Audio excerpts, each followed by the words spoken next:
Welcome to the channel. So today I'm reacting to a video from the War Diary. This is World War II Japanese War Crimes Against Australia 2-3 AHS Centaur, a willful act of murder. The 82nd anniversary of this horrific event is on 14 May, which is why I'm publishing the video today. Let's get to it.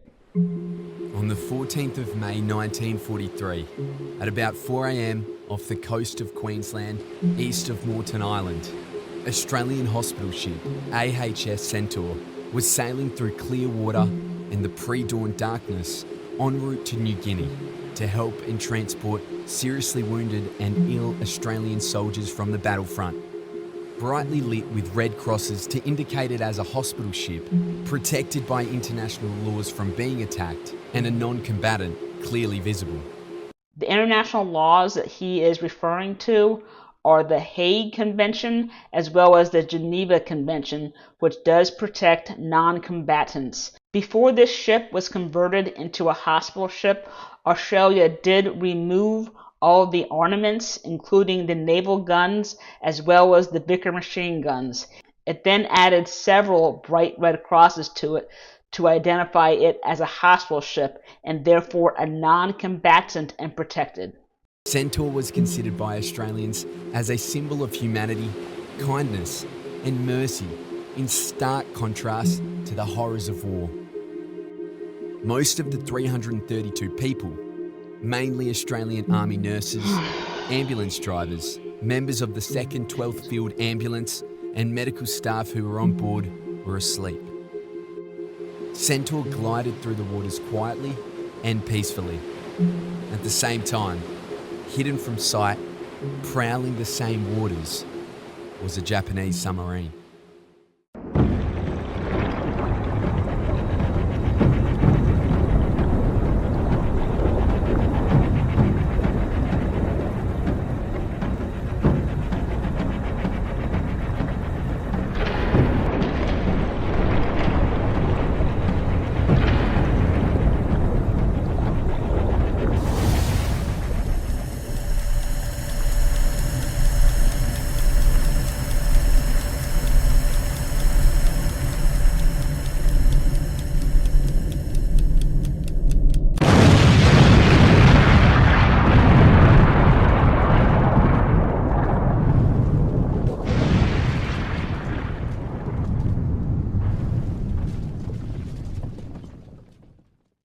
At around 4:15 a.m, a torpedo, launched from a Japanese submarine, struck Centaur's port side, hitting the oil fuel tank, igniting in a massive explosion which was heard as far away as Brisbane.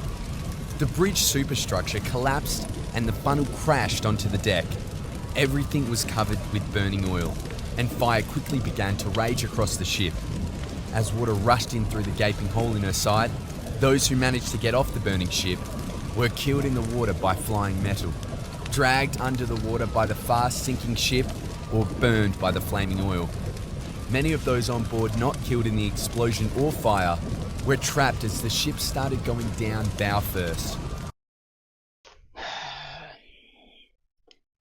If you want to get a visual of this, then watch the movie Midway. I believe in the beginning they do show the attack at Pearl Harbor, and they showed scenes just like this. It was horrible. Words cannot even. Just watch the movie Midway. Then broke into two. In less than 3 minutes, Centaur was gone. 3 Through minutes. thick oil and fire, with broken bones encircled by sharks, 64 people were able to survive and were spotted and rescued the following afternoon. Of the 12 Army nurses on board, Sister Ellen Savage was the sole survivor. And you did quite a bit, I believe, about keeping up the morale of the boys on that raft. No, more than any other group of sisters would have done. Yes, I see. And what gave you the idea of leading them in prayers, for instance? Well, I always had faith that prayer helps you in time of such stress. The news of Centaur's sinking broke Australia's collective heart, and Centaur became a symbol of Australia's determination to defeat what appeared to be a brutal and uncompromising enemy with limitless savagery. And so, Avenge the Nurses became a rallying cry for the Australian war effort. Based on evidence, Imperial Japanese submarine I-177, commanded by Lieutenant Commander Nakagawa, is suspected to be responsible. Nakagawa refused to speak on the subject of the sinking of Centaur, even to defend himself. And although he never admitted to this war crime, Nakagawa was charged for machine gunning helpless British sailors as they swam away from their sinking ship in 1944 and imprisoned for 6 years. Only 6 years. What the? The exact location of the wreckage was controversial, and memorials at Point Danger and Caloundra were both erected in the belief that Centaur had sunk off the coastline near the memorials. The Australian and Queensland governments gave $4 million to fund a search for the wreckage, and on December 20, 2009, Centaur was discovered 48 kilometres east off the southern tip of Moreton Island at a depth of 2,059 metres. A submersible, remotely operated vehicle was used to inspect Centaur at a close distance, using special lights to illuminate the wreck and capture videos and photographs. Identifying features gave the conclusive evidence needed and confirmed that they had finally found Centaur.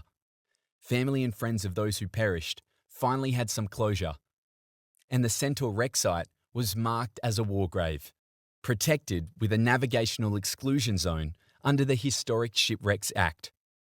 That just means that any ship from any country cannot actually pass over that area. Am I right? Some of the footage captured that day showed an Australian Army slouch hat resting on the sand, shoes, and other personal effects. A painful reminder of the 268 human beings that had their lives taken away that morning and now rest 2 kilometres below the ocean's surface. Tom Haggerty, AMC, states the case for all of us. I would like to say that we of the Centaur who survived are shocked by this cold-blooded act. I can remember so well the treatment the sisters gave the Japanese prisoners we carried from time to time. They received exactly the same treatment as our own lads, and I cannot understand how any human being could commit such a willful act of murder. He said something about the sisters treating the wounded. So does that mean that all Australian Army nurses were sisters, or just some?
honour of Hedley Thompson and all 268 men and women killed on AHS Centaur.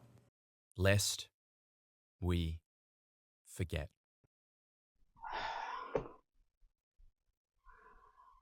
As a former Army combat medic who's been deployed, this just hits hard.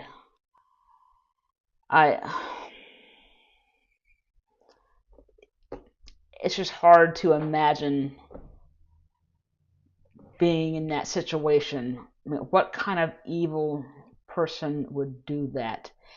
And when it comes to Japanese war crimes, that is only the tip of the iceberg.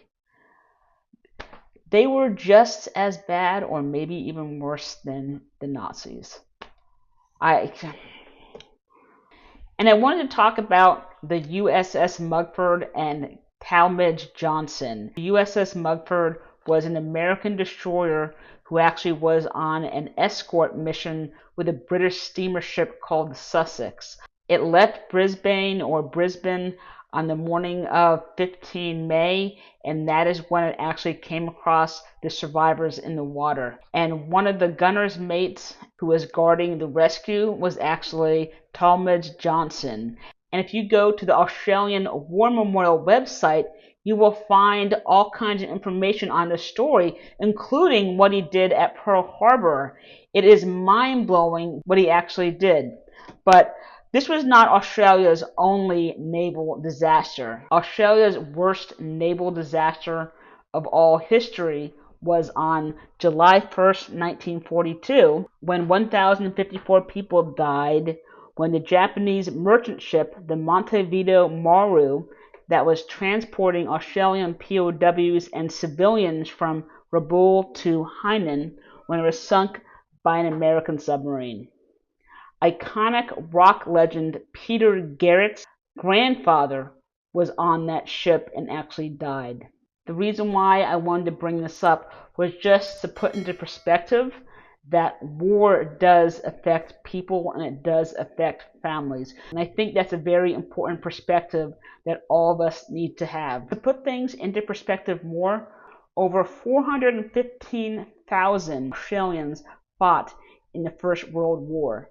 And that was out of a population of less than 5 million. Of those who fought, 60,000 never made it home, which means that nearly every Australian knew at least one person who fought and died in that war.